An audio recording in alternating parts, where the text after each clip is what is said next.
So it's time for some seed sowing. It's February and I'm slowly easing into it.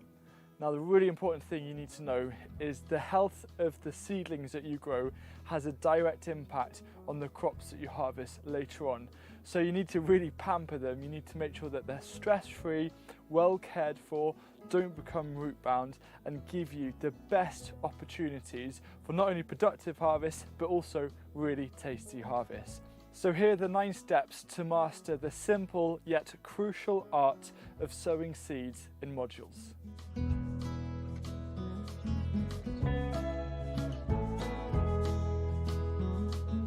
The first step to successful seedlings is to do a location check. So firstly, it's going to be undercover because it's so early in the year. I'm here in the solar tunnel. I've got 2 mini greenhouses with shelving. That's where I like to start most of my seedlings.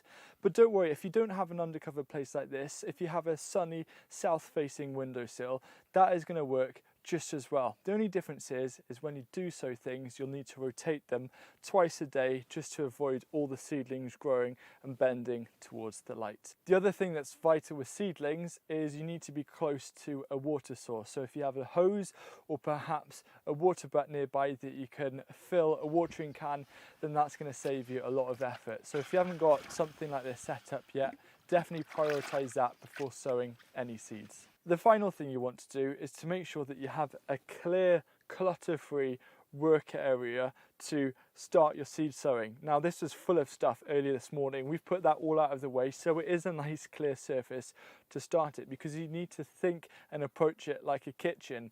You don't want to start cooking when your kitchen's full of washing up. It's very depressing, and the same thing translates to in your garden. So spend a bit of time getting your potting bench ready, set up, to start sowing those seeds with a clear conscience. The second step is to think carefully about the timing of what crop you're going to be sowing. Of course, there are going to be things that need to get started early, that might be tender but need a bit of protection. We'll go into that later on in this video. But right now, it is February and there's not really much to sow. So the important thing is just to gradually ease in to the season and carefully consider what you are going to be sowing, just to make sure that you don't have seedlings sitting in pots for too long. Because one thing I like to do is actually be more patient, because I don't like it when my seedlings are sitting around for extra time, more than needed, where they suddenly start becoming root bound and start stressing, and that's going to have a knock-on impact on the quality of the harvest later on. I'd much rather wait a few more weeks before I feel confident sowing something.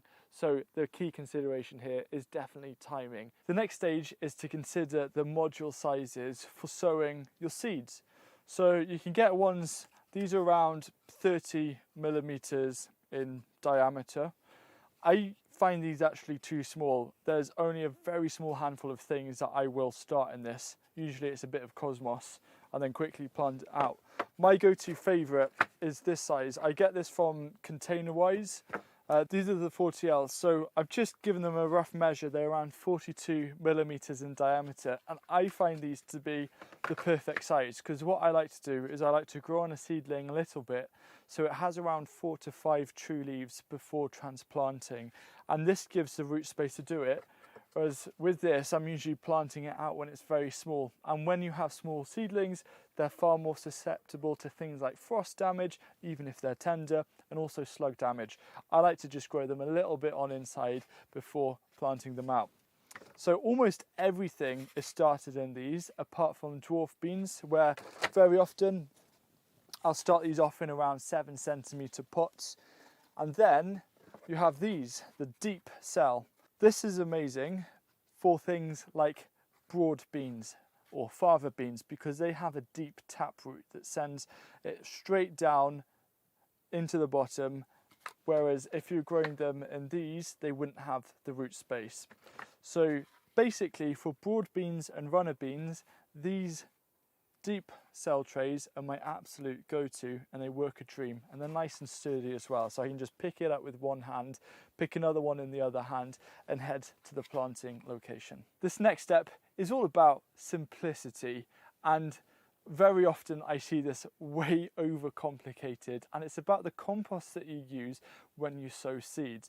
In fact, I've seen some quite passionate discussions, perhaps that's the best way to call them, online about what compost to use when you're sowing seeds. I like to ignore all of that and stick to what I know works year on year, and I haven't changed this for the last, I don't know, 10 years. And it's just using organic, peat-free, multi-purpose compost. You might want to buy 2 or 3 different brands just to try them out and find the best one that works for you. It also saves me a lot of money because things like seed compost cost a lot of money. I don't have time to start mixing my own seed compost mixes. I just like to get into the garden and get seeds into the compost as soon as possible. Once you've got your chosen compost, it's now about filling your tray. So I like to put it fairly close against the compost here and just bring it in like that. So you can see how quickly, you know, I cover it so I can't see it. That's how quick it is. And then you kind of press it down, level it off at the top using that excess compost. Push it out like that, finish it off.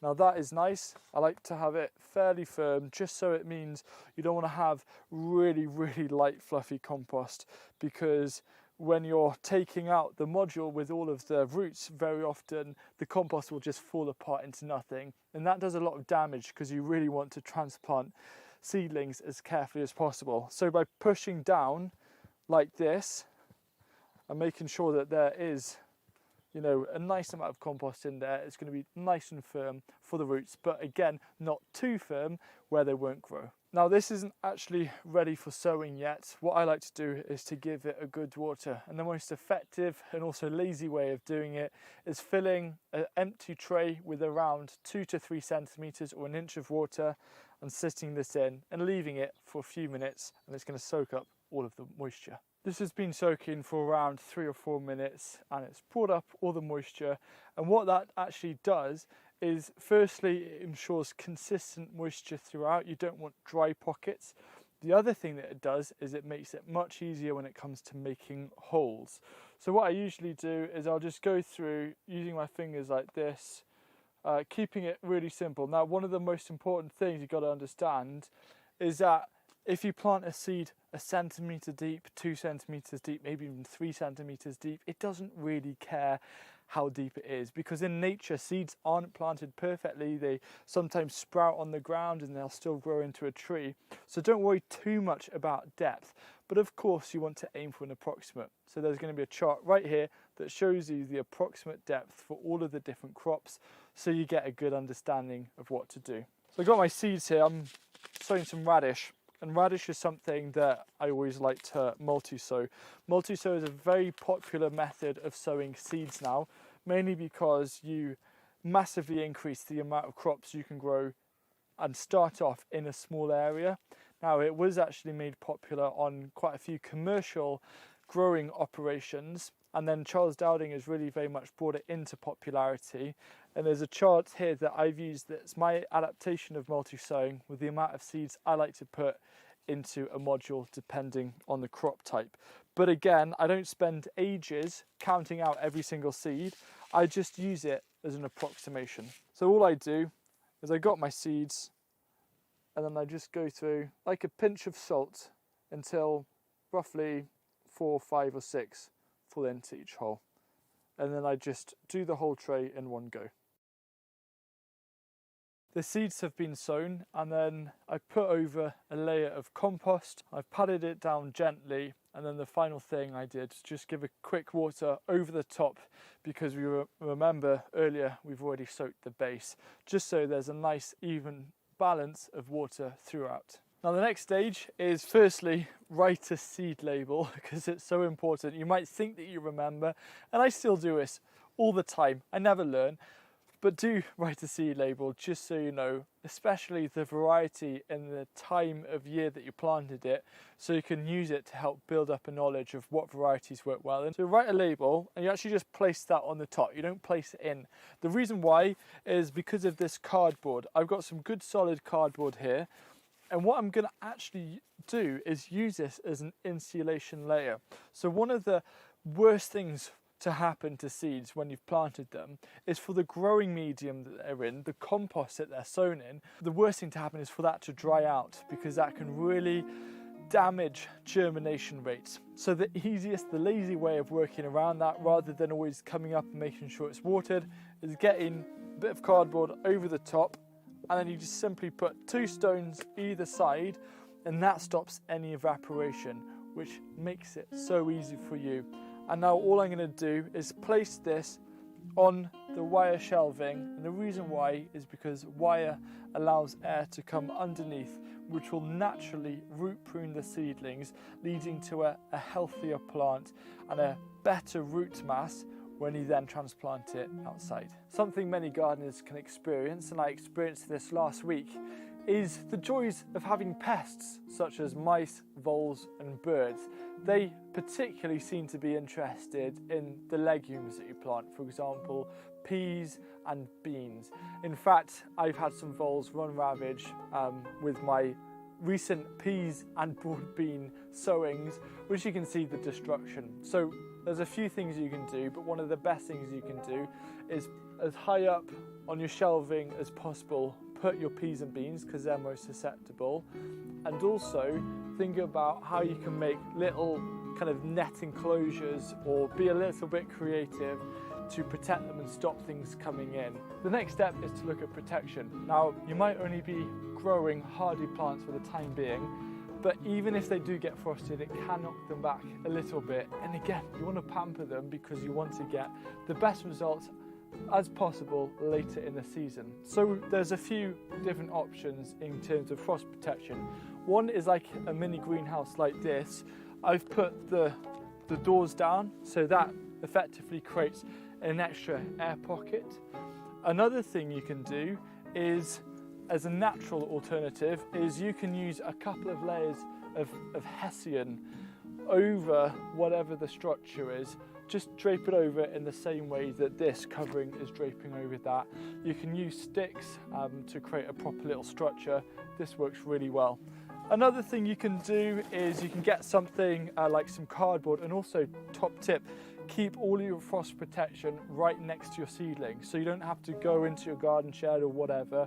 You need to keep it as easy as possible. Keep them where they're needed, so at a moment's notice you can take action. So this is actually a bit of an experiment. You can either use a whole cardboard box and put it in, or you can slot this. I'm just going to lift this up.